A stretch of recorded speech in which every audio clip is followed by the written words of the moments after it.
In the heart of Arizona, nestled between rugged mesas and deep canyons, lies the ghostly relic of Two Guns, a forgotten town that once served as a bustling stop along Route 66. Today we visit one of the coolest stops along the end of the line for historic Route 66, the ghost town of Two Guns and the legends of the Apache Death Cave. Spanish explorer Antonio de Espejo led an expedition into New Mexico and Arizona in 1582 to 1583. After crossing the Little Colorado River, he came across Canyon Diablo, which he managed to cross on his way to the Verde Valley in central Arizona, making him the first European to do so. The last important battle between Native Americans and the U.S. Army also took place in the area at Big Dry Wash on July 17, 1882, just south of Two Guns, where Apache chief Nashish was defeated. The legend behind the caves began in the late 1800s, when Apache warriors would attack the Navajo people and disappear without a trace. After a bloody raid, the Navajos set out after their attackers and, by chance, discovered them hidden in these natural caves. After learning that the Apache had killed their female Navajo hostages, the furious Navajo blocked the narrow entrance to the cave with wood and branches and lit a fire. The apparent smoke killed 42 Apaches and their horses and dissuaded further raids in the area. In reality, the cave is just a series of natural caverns that extend for several miles under the sandstone, too narrow to fit horses, and likely too small to hold 42 individuals, as the story suggests. But that did not stop the new leaseholder of the land, who called himself Harry Indian Miller. Harry Miller pushed the story in 1925, establishing the name Apache Death Cave to promote business and turn it into a tourist attraction. He leased land from town developers Earl and Louise Cundiff, who had already established a gas station and eatery at Canyon Lodge, a busy stop for those traveling to and from the West Coast. It was said that he sold skeletal remains from the alleged massacre in a store built on the land to accommodate the small zoo he had created, a zoo that housed poorly caged wildlife such as monkeys, tigers, mountain lions, eagles, and a large Gila monster.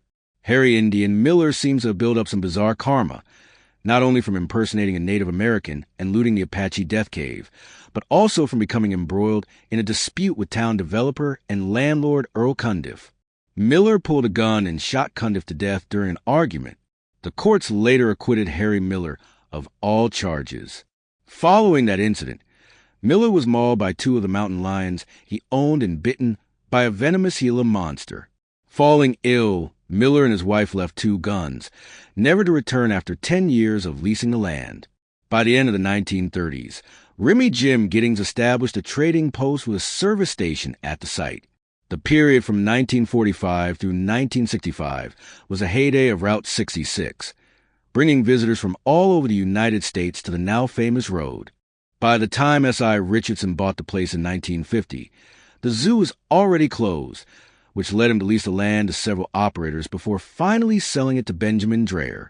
Benjamin replaced the old service station in 1963 with a modern one that included a cafe. In the late 1960s, the site came back to life as a motel, restaurant, coffee shop, gift shop, garage, and service station were added. In 1971, a fire destroyed most of the complex. Later, a KOA campground building and site were developed, which also fell victim to a mysterious fire that permanently closed the property. Listed on the National Register of Historic Places, the Route 66 Canyon Diablo Bridge is now over 100 years old. Built in 1915, the bridge spans the Canyon Diablo Gorge at Two Guns.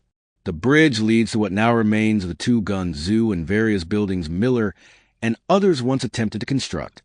Full of broken glass, graffitied stones, trash buildup, and sharp rocks, the area serves as a visual reminder of the many stories buried under its remains.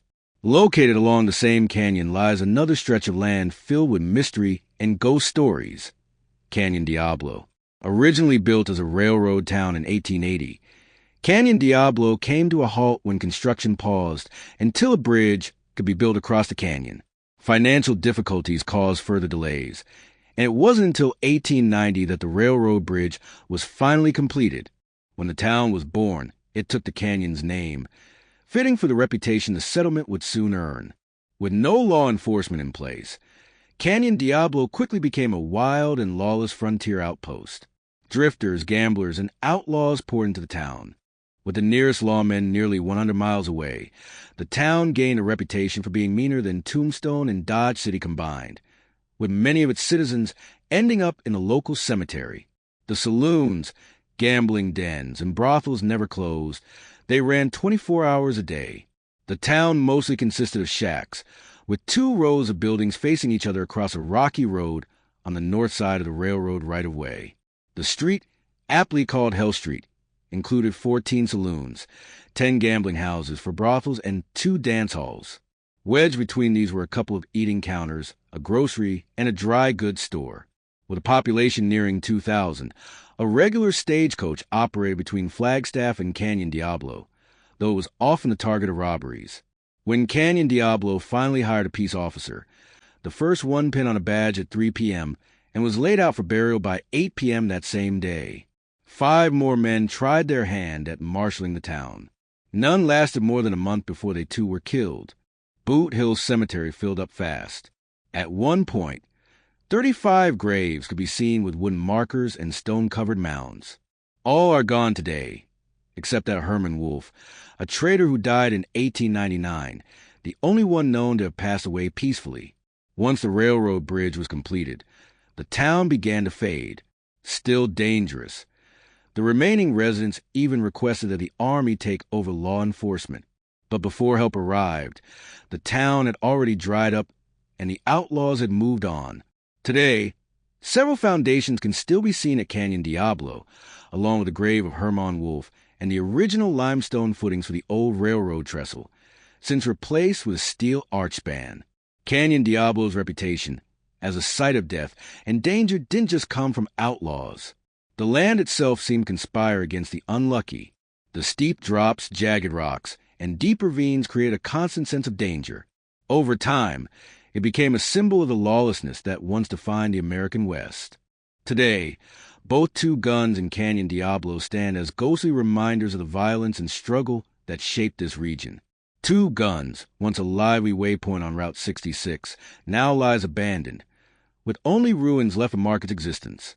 But in the wind that sweeps through the desolate landscape, one can almost hear the whispers of the past.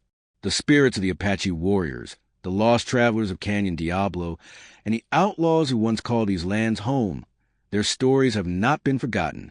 They linger in the air, etched into the very rocks and soil.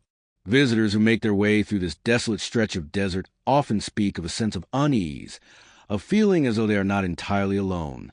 A reminder that the history of this place is as much myth as it is truth. Until next time, please like and subscribe to the channel. It really helps us get these videos up. Thanks for watching.